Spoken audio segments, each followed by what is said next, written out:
important to remember 100 years of conscientious objection? Well, I think we think of conscientious objection as something that involves men going to war. And of course, the original act that brought in conscription and the right to be a conscientious objector was because men were being drafted into World War I. And we may not be drafting young men into fight now that we in the same way that we were, and yet so much of the taxes we pay are going towards the arms industry and going towards nuclear weapons as well. And so the nature of war, the nature of conscientious objection has changed, but 100 years seems like a good time to remember the 2nd of March 1916. Yeah. What is your family's association with the conscientious objection? Okay, well, my family are Quakers, so for 300 or 400 years, Quakers have been had been protesting against war and been witnessing against war. So come World War I, initially we didn't have conscription, but there was a big division among Quakers about how to witness against war. Some Quakers went in, said they wanted nothing to do with war at all, and basically spent World War I in prison and had a lot of privation.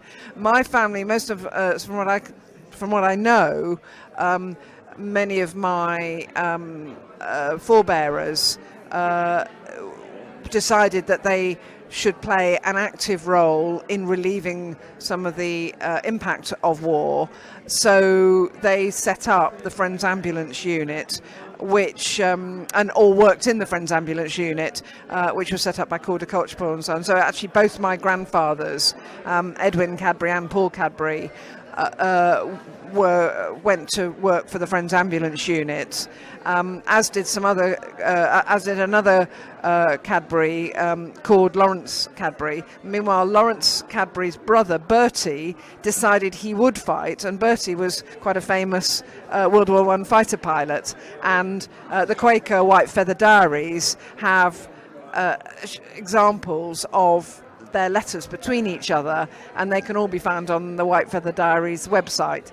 Anyway, back to my family. So my grandfather Paul, come the Second World War, he was part of a group that reconstituted the Friends Ambulance Unit. So he was one of the driving forces of it in the Second World War. Okay. Could you tell us a bit more about the taxes for peace? Is it an extension of conscientious objection? Well, what the Taxes for Peace Bill allows for, if it's enacted of course, is for people who are conscientious objectors, pacifists, who do not want an element of their taxes going to fund defence.